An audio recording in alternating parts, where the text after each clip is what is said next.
Hello, hello, hello. My name is Robert. I am the recovery guy, and you have entered into The Fix.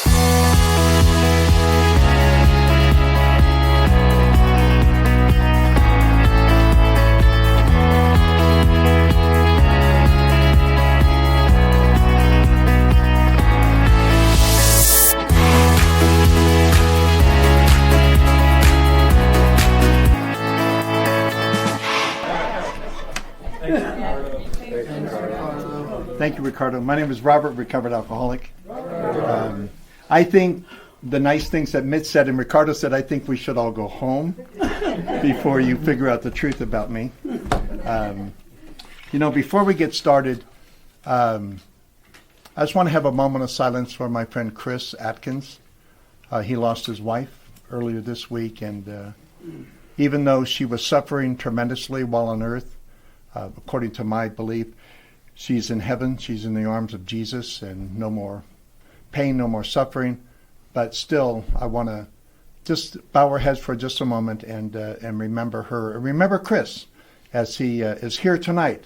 He could be anywhere else, but he chose to be here. So let's pray.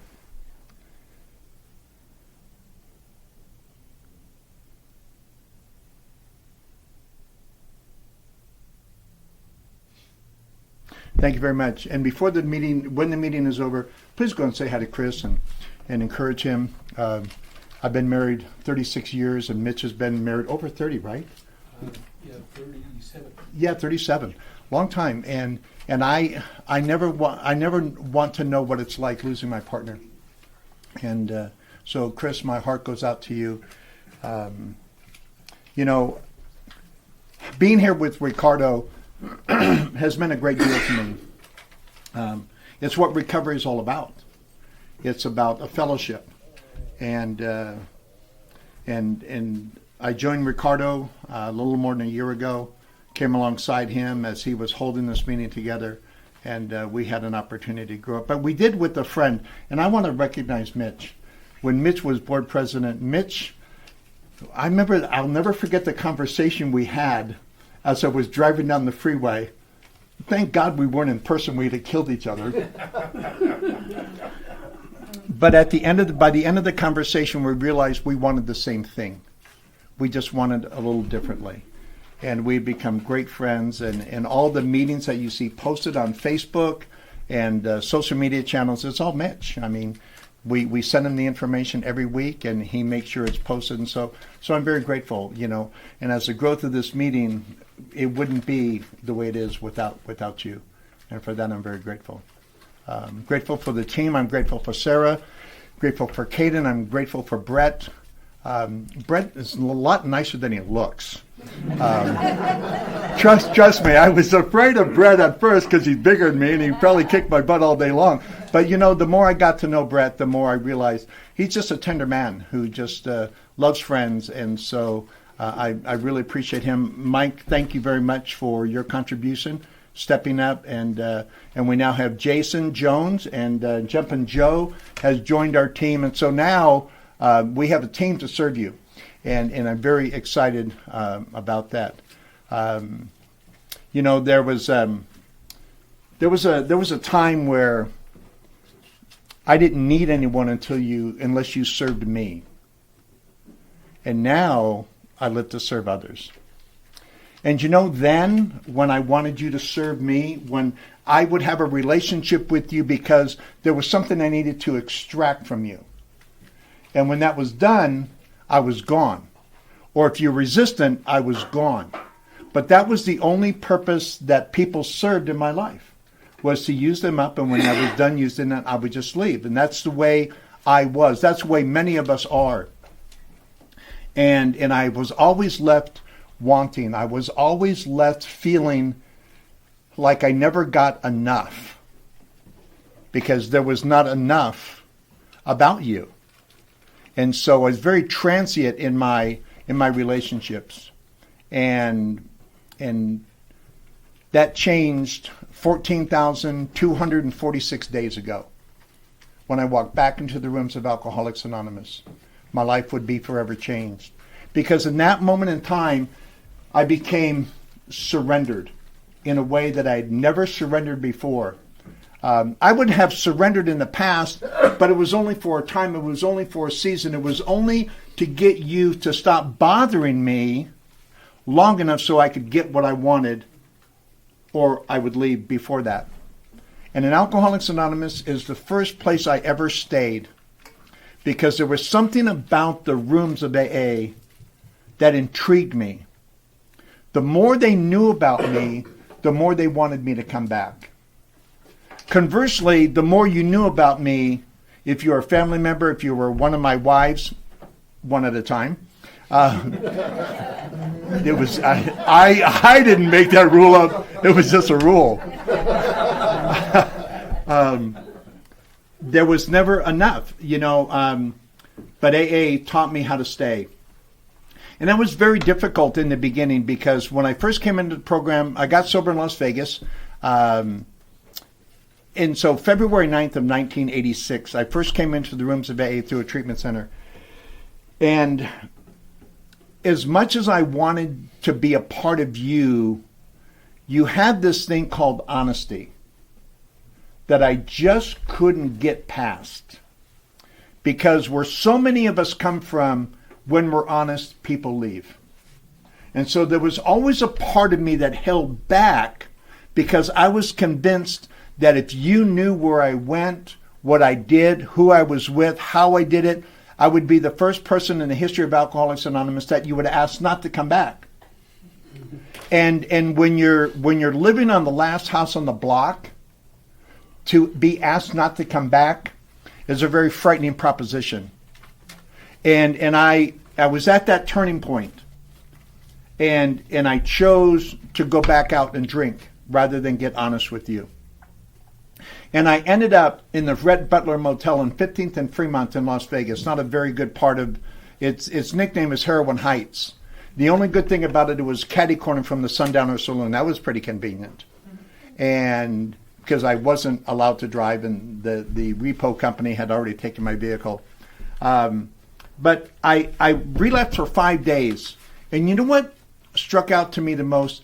How did I get back here so quickly? Here I was in a hotel room by myself, and I couldn't get drunk anymore to be what I called an almost. When you come from nothing and you are nothing and you're always going to be a nothing, I would drink just to become an almost. And I was no longer an almost. And that day on April 25th, 1986, I walked back into the rooms of Alcoholics Anonymous, and I never left. I wanted to leave, but I understood that my life was bad because of alcoholism. And I was beginning to make the connection. When many of us grow up, and alcoholism is not the respecter of persons.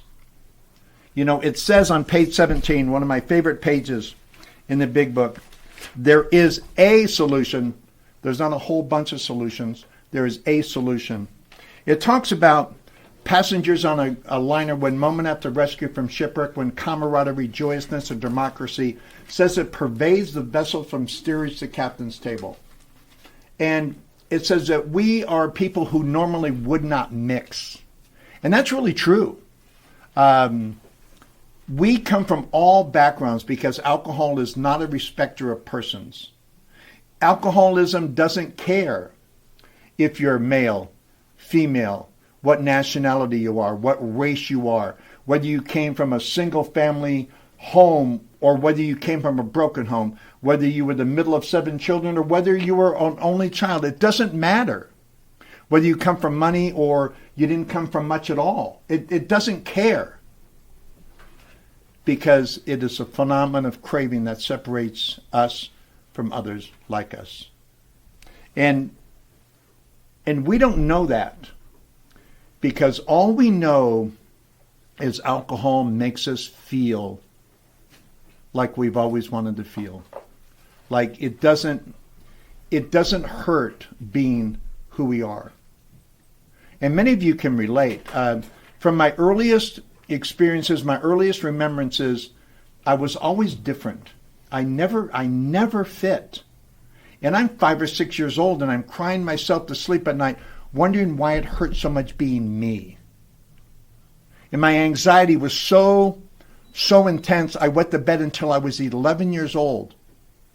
And by the time I was 14 years old, I discovered alcohol. And I drank the first time because I could get away with it. The second time I drank, there was the magic. I remembered how it made me feel the first time I got drunk. And I wanted to recapture that feeling. And when it talks about alcohol being cunning, baffling, and powerful, without help it is too much for us, that's really true, because look at our lives and how quickly we became dependent on alcohol. As a periodic drinker, from 14 to 18 years old, it didn't take long. In Japan, they have a phrase, first a man takes a drink, then the drink takes a drink, then the drink takes the man. And by the time I was 18 years old, the drink was taking a drink. I was beginning to be removed from the equation of whether or not I would drink. It began to be how much I was going to drink and when, to the degree that on January 3rd of 1972, I turned 18 years old. The very first thing I did, you talk about I'll show you, I'll kill me. I walked into the registrar's office and I said, I'm dropping out of high school.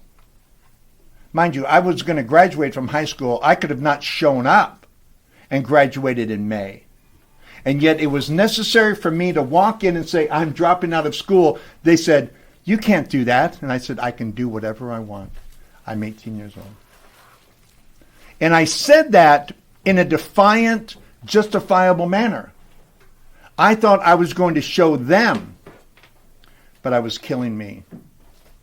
And that was the beginning of the drink, taking the drink. And we tried different things. I tried different things along the way.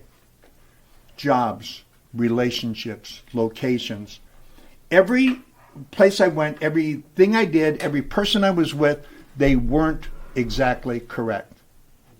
It was always them. It was always it. It was always what I was doing. That was the problem. It was never me. It was always something or somebody else. I always wanted to be somebody else doing something else somewhere else. I was never comfortable in my own skin.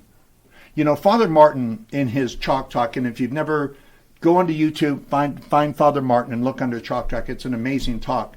He says that alcohol will put to sleep that which would make you feel uncomfortable. But when life is what makes you feel uncomfortable, and you can't escape life, it's 24/7, 7 days a week, 365 days a year.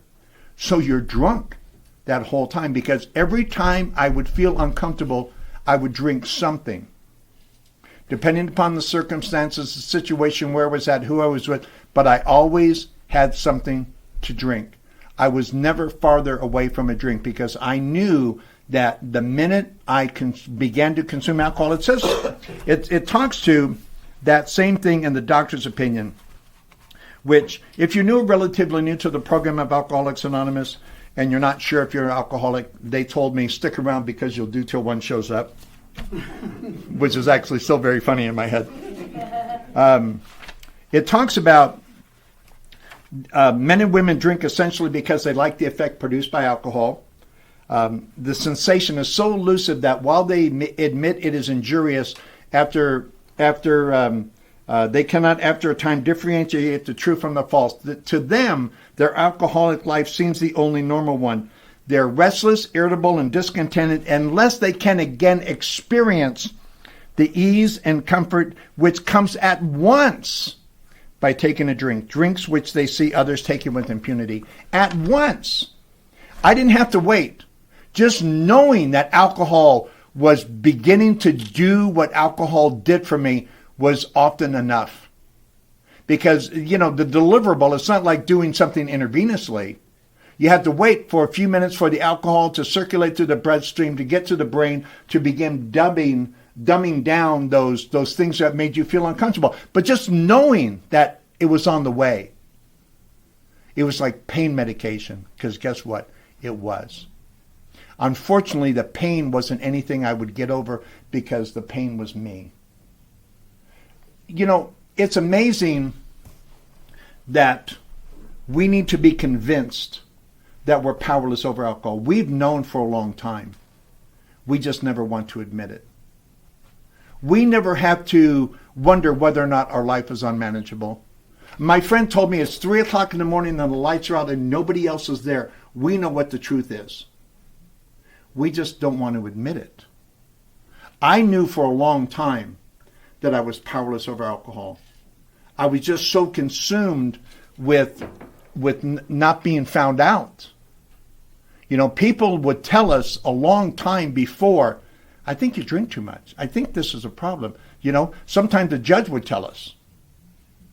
You know, sometimes the employer would tell us. Sometimes a significant other would tell us, well, I think this is getting in the way of you and me, of this situation, of that situation. But still, it wasn't nearly enough. And in the beginning, when I was in high school, you know, I experimented with a lot of substances other than alcohol because you could only drink so much, then you were found out because you were falling down drunk. So I experimented with a lot of methamphetamine, a lot of Seconal to come down, and I would try to drink in between there. But alcohol was always my drug of choice, always my drug of choice. And there comes a point where you can't drink anymore, but you can't drink any less. And little by little by little, alcoholism began to take me over. And I became more emotionally isolated to where I could no longer function unless I was under the effects by alcohol. And by this time, I'm only 26 years old. You know, I told you first a man takes a drink, then the drink takes the drink, then the drink takes the man. By the time I was 26 years old, I was completely out of the equation of whether or not I was going to drink. It was no longer an option for me. It was earlier than ever before. In the past, I could wait till 11 o'clock, 1 o'clock, you know, something respectable. You know, I would wake up not wondering if I was going to drink. Where was my first drink going to come from? What was I going to drink? How much I was going to drink? What was I going to do that day? How could I incorporate alcohol into my day, not whether or not it was going to be a part of it? Again, I was completely removed from that equation. And that even escalated to the point where I lost some very good jobs because, you know, these doggone employers, they have a thing we use showing up on the right day at the right time, you know, and they don't want you intoxicated. I remember sitting at the blackjack table at one of the casinos in Las Vegas, and here's how I would get sober. I would add Kahlua in my coffee. That was my approach to sobriety. And since I couldn't figure out where my car was, I would take the bus to work in the same clothes that I wore yesterday. You know, and some of you can relate to that. Some of you haven't gotten that far, and I'm glad. We'll just call that a yet in your life. Because if you go back out, you may not come back in. You may fall down to the degree that you never want to get up again.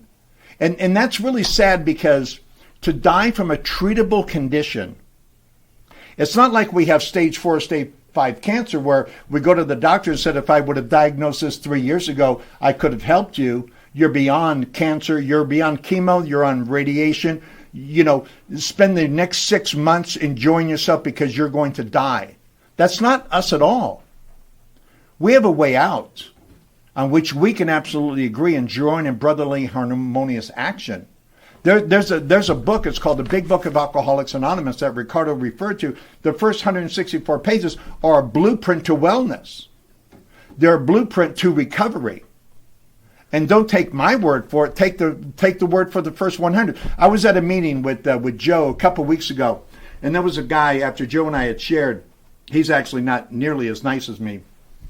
And he's more direct, if you can imagine that. And so we got done sharing, and this guy got up and shared and said, I don't like anyone telling me what to do. I'm going to do what I want to do when I want to do it, essentially what he said. So I went up to him after the meeting, and I said, you know what? I could give a rip if you don't do what I did, but you better do what the first 100 did.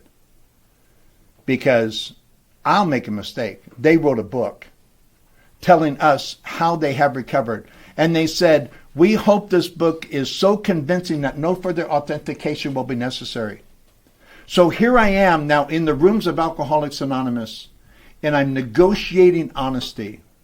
The strange thing was, you looked a little like me. You said you were alcoholic, and I was working my way toward that. And you told stories that I could really relate to, but that's where the similarity ended. Because you had a job, you had a vehicle, the law wasn't looking for you. If you were in a relationship, it was reasonably successful. All the things I was a failure at in life, I saw you succeeding in. And yet you sounded just like me. I could relate to part of you, but I couldn't relate to the other part because I had not yet recovered. But it was intriguing enough. And I'll never forget going back to the rooms of Alcoholics Anonymous on April 25th of 1986. And my sponsor, Max Brooks, he was at a meeting that he never goes to an hour after the meeting was over. And he was just sitting in the back room, similar to this. And I snuck in the back door, similar, and I think I'm not going to see anyone, and there's Mitch. Just not Mitch, but Max. And I said, Max, what are you doing? He said, nothing. He didn't say where you been. He didn't say what you do, because he knew. He didn't see me. At that particular time in my life, I was unemployable, and I lived at the club. In Las Vegas, it was 24 hours a day, 7 days a week, because many of the clubs mimic the casinos, right? And so they're always open, always available to a drunk like me. And so I was always there, 4 and 5 meetings a day. That's how I know that meeting makers don't make it. If you just go to meetings, I'll see you, if you're fortunate, on your relapse, if you get back. And if you don't believe that, you can see me after the meeting. I'll show you the first 164 pages why that is true. But I walked back into the meeting, and Mitch didn't give me the third degree. Max didn't give me the third degree. Mitch would give me the third degree. Max didn't. And he said, are you ready? That's the only question he asked me. And I said, what do I need to do? And he said, everything I tell you to do. I said, what's the first thing? We got on our knees and we said the third step prayer. And I've never, in that day, I became an alcoholic. You know, it says on page 30 in the big book that we had to fully concede to our innermost self that we were alcoholic. This is the first step in recovery. Not the step that we read on the wall. Because until I admit to my innermost self, it doesn't matter what I say to you. Because what I say to you is just to make me look good. It's just to make me sound good. But when I admit it to myself, to the very core of who I am, then things begin to change. Because now I'm taking responsibility for what you told me was wrong all the time. You know, a friend of mine said, not every time I drank did I get in trouble, but every time I was in trouble, I was drunk. And that was me. Every time something happened in my life that wasn't going my way, I was drunk and or high. Sometimes very drunk and very high. But that's how I had to be to relieve me from the insanity of who I had become. And it got worse and worse and worse. So by the time I came back to the rooms of Alcoholics Anonymous, I'd never been a grateful alcoholic. We hear that in the rooms. There's not one thing I'm grateful for my alcoholism. I will tell you, though, I'm grateful to be a treated alcoholic. That's what I'm grateful for. Because for me to be a grateful alcoholic would be to be grateful, in my mind, to be grateful for the things that I did along the way. And I'm actually ashamed of many of them. But I'm very grateful that I found a group of people that understood the path of recovery. And I became involved with those individuals. And being a newcomer wasn't easy because facing the truth without medication was one of the most difficult things that we can ever do. We have to be fearless and thorough from the very start. Because if I'm not a certain way at the start, I'm not going to be that way as I travel, as I get to the end. It's like a jet plane that's on its way to Chicago. It can set the coordinates. One of my sponsors is a Delta pilot. I know this for fact. They're correcting the whole time. They're always making sure they're on course.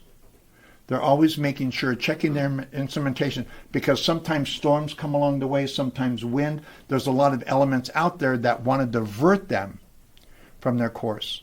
That is why we need to stick. That is why, in my opinion, we need to treat our disease with a clear-cut remedy. We can't treat our recovery like we treat the buffet.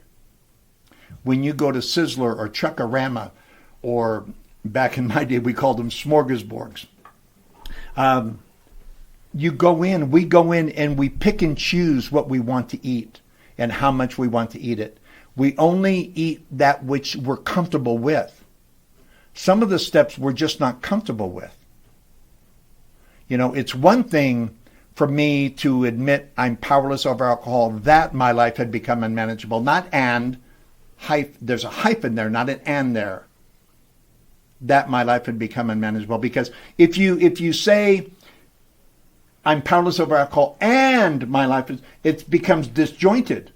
They become two separate things. But when there's a hyphen, there's just a continuation. In other words, as a direct result of my unmanageability over alcohol, my life had become unmanageable. There's a connection between the two.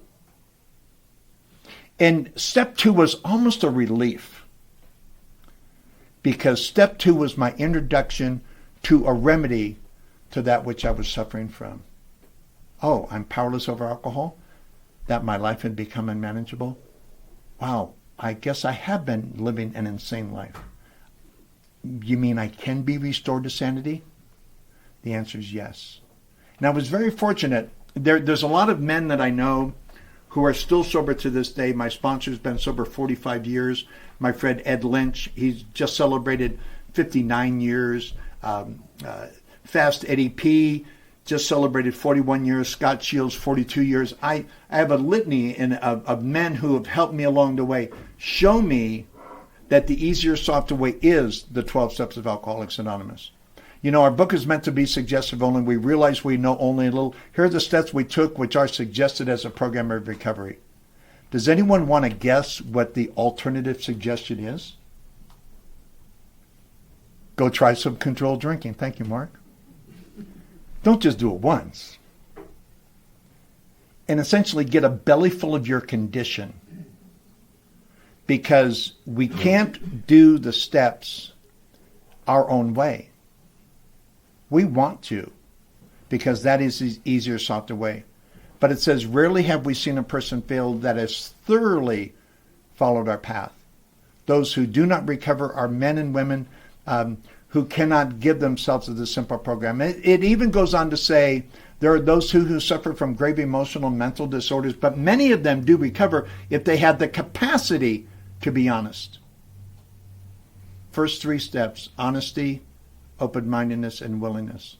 And another thing about suggestions, where we read tonight how it works?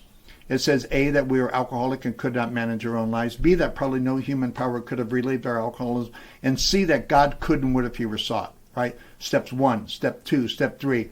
And then it says, being thoroughly convinced, we are now at step 3.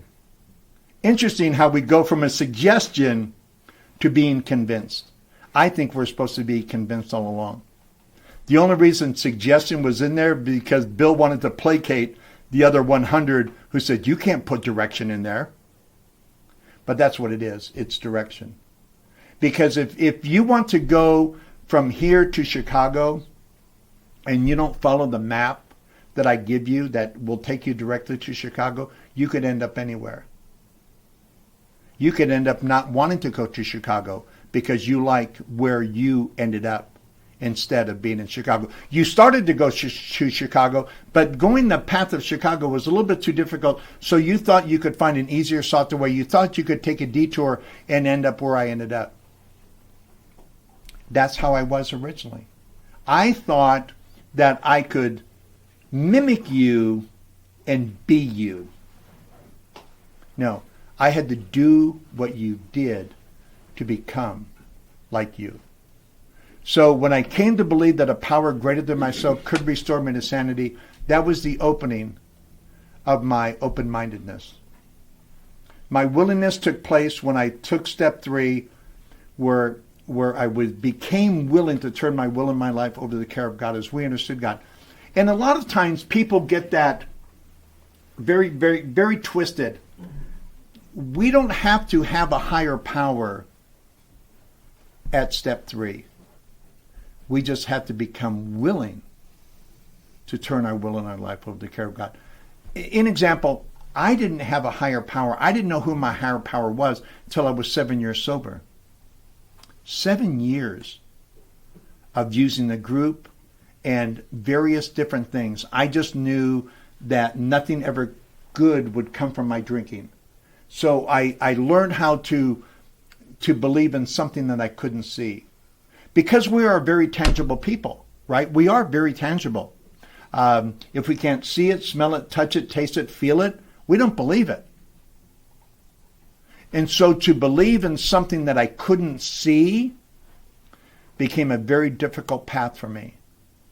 And so in the beginning, it was the group. So if your higher power is the group and you're sober, I think it's wonderful. Because what I don't want is for you to die from a treatable condition. And we just have to be willing to turn our will and our life over to the care of God. You know, in step 4 and 5 is interesting because step 4, you know, we take a fearless and moral inventory of ourselves. If I've really done step 3, what am I afraid of? Morality comes from God.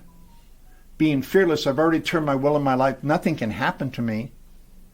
And am I going to uncover something that I don't already know?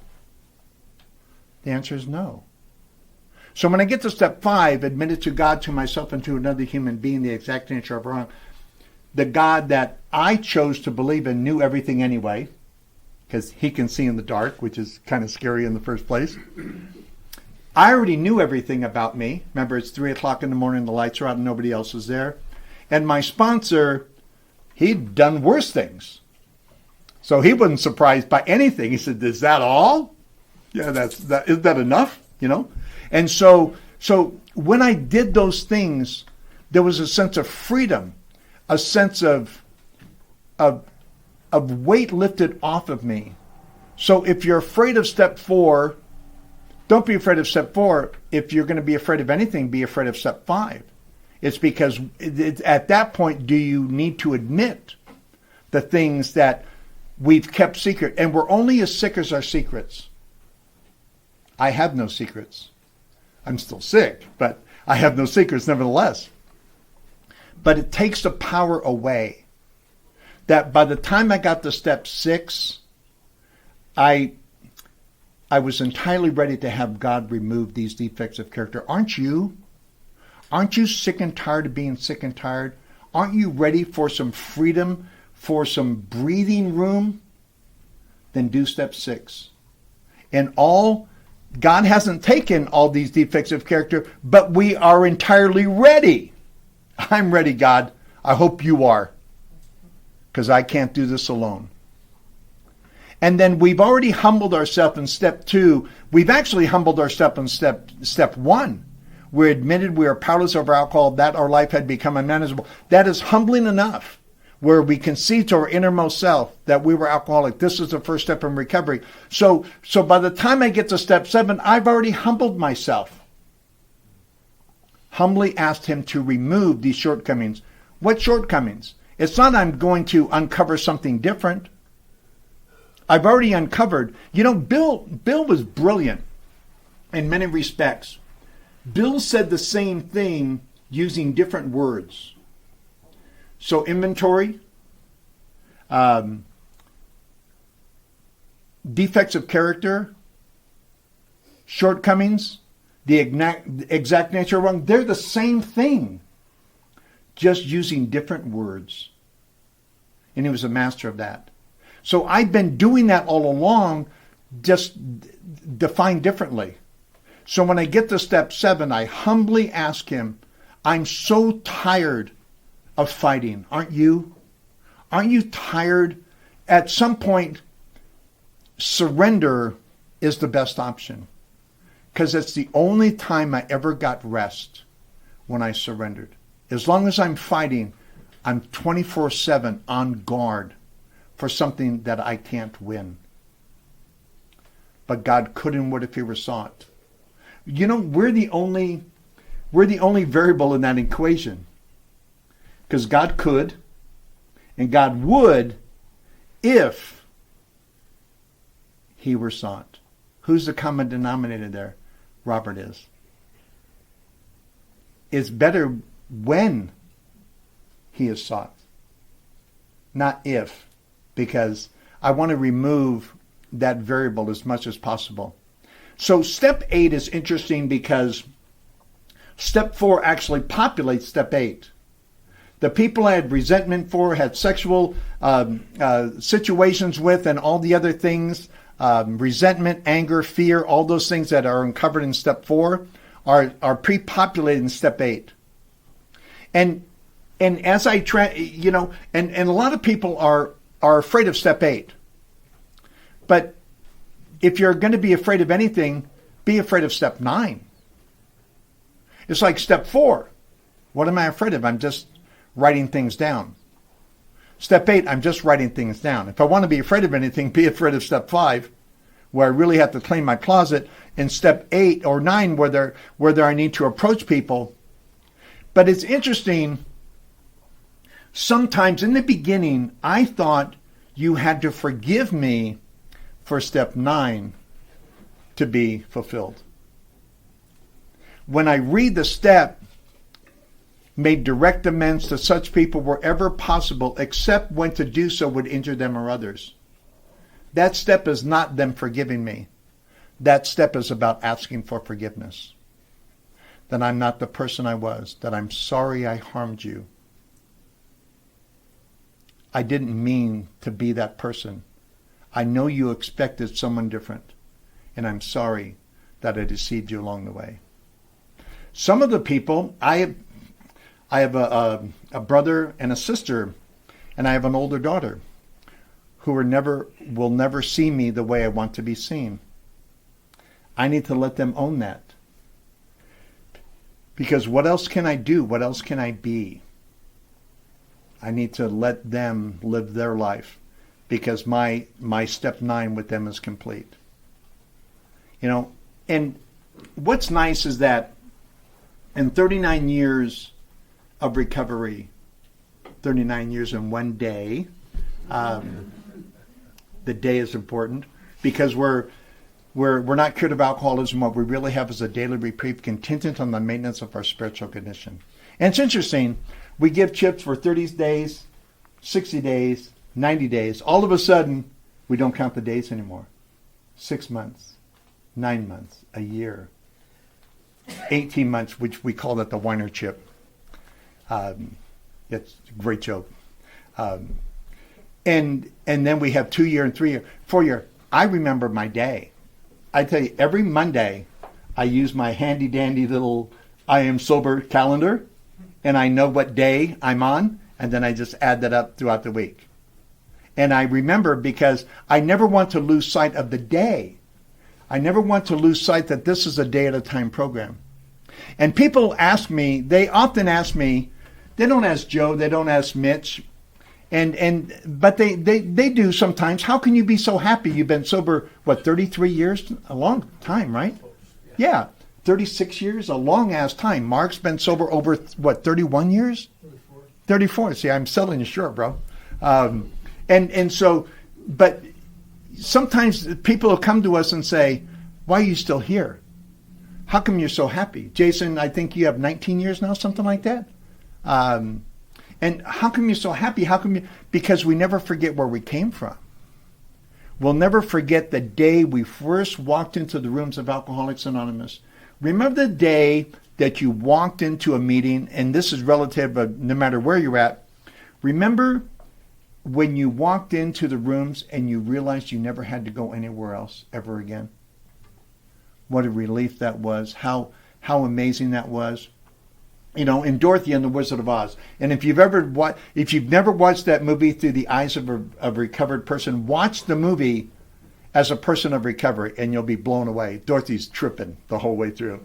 And at the end of the movie, Dorothy was trying to tell Annie M. and Uncle Bill, or whoever, they were, about her fabulous journey. And she says, paraphrasing here, if I ever want to find happiness, I never have to look any further than my own backyard. And that's the miracle of Alcoholics Anonymous. No matter where we go, no matter who we meet, no matter what meeting we're in, we're always home. Remember how often we wanted to be comfortable in places we should have been comfortable, places we saw other people being comfortable in, and yet we were uncomfortable. Brothers, sisters, aunts, uncles, moms, dads, spouses, significant others, people we saw other people being happy with, but yet there was something about us.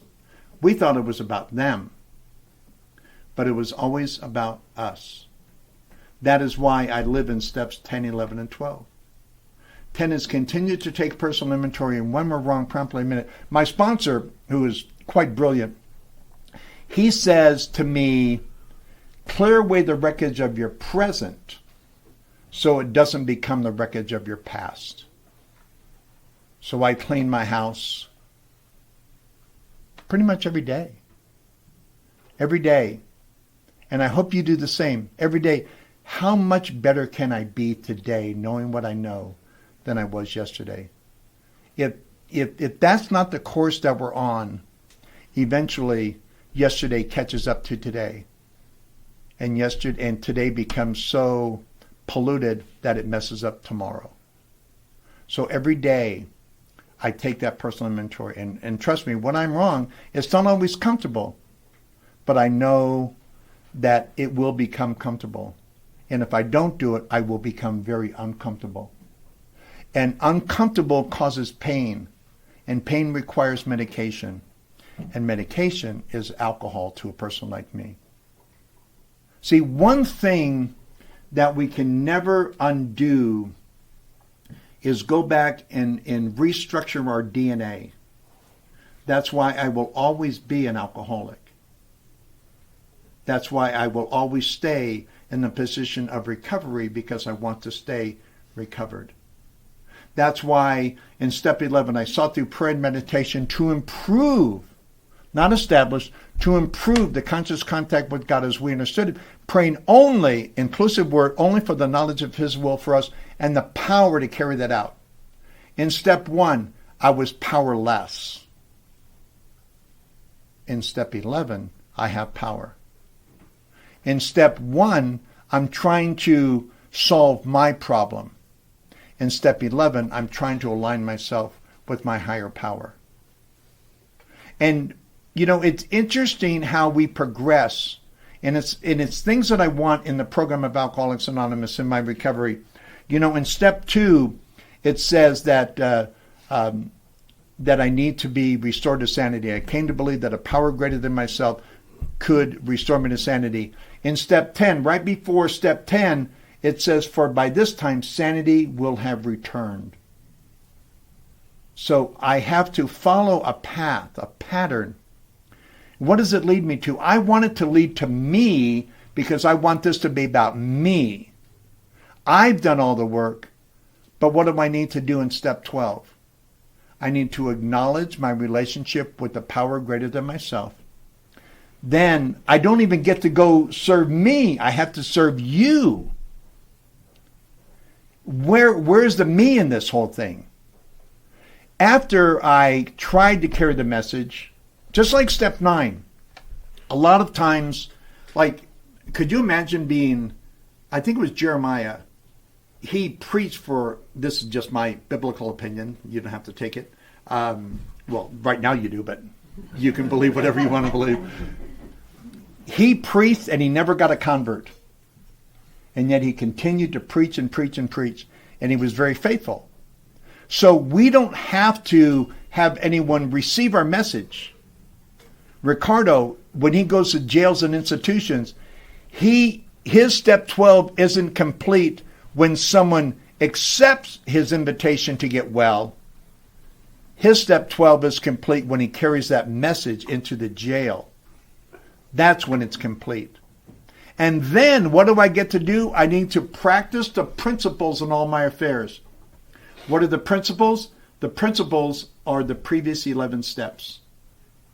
Bill's not going to introduce something new to me. He's going to make sure that I'm covering that which he's already instructed me to do. So step 1 through step 12 is a path to wellness.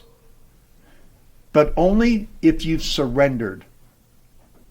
Because if you haven't surrendered in step 1, like me, you will shortcut every other step. I'm not really insane. I'm just a little crazy. It's only when I drink a lot. But when was the last time you or me took one drink and left it alone? We might do that once or twice, but over any considerable period, things get worse. They never get better. And you can say that I'm wrong, and if I am, if I had a hat, I would take it off to you. It says, heaven knows we have tried long enough and hard enough. Are you done trying to prove that we can drink successfully? I know I am. I know I've been that way for 14,246 days. I'm done. All I want to do is become more recovered. I want to see how good this life can get. And it's really a good life. And I invite you into the life. And one more thing I want to read. And it's almost like, it's almost as if when the 12 step comes to life. And this is from Chapter 7, Working with Others. Practical experience shows that nothing will so much ensure immunity from drinking as extensive work with other alcoholics. You want to stay sober? Serve. If you don't want to stay sober, don't serve. And that's what the big book says. So as much as if you don't agree with that, as much as you'd like that argument to be with me, it's not with me. It's with the people who wrote this book. And I was telling some friends earlier in the meeting, maybe AA is not for you. Maybe we think AA is a social club like I thought it was. Like I thought I could just mimic you and be you. But once again, rarely have we seen a person fail that has thoroughly followed our path. Thank you for letting me share. My name is Robert, recovered alcoholic.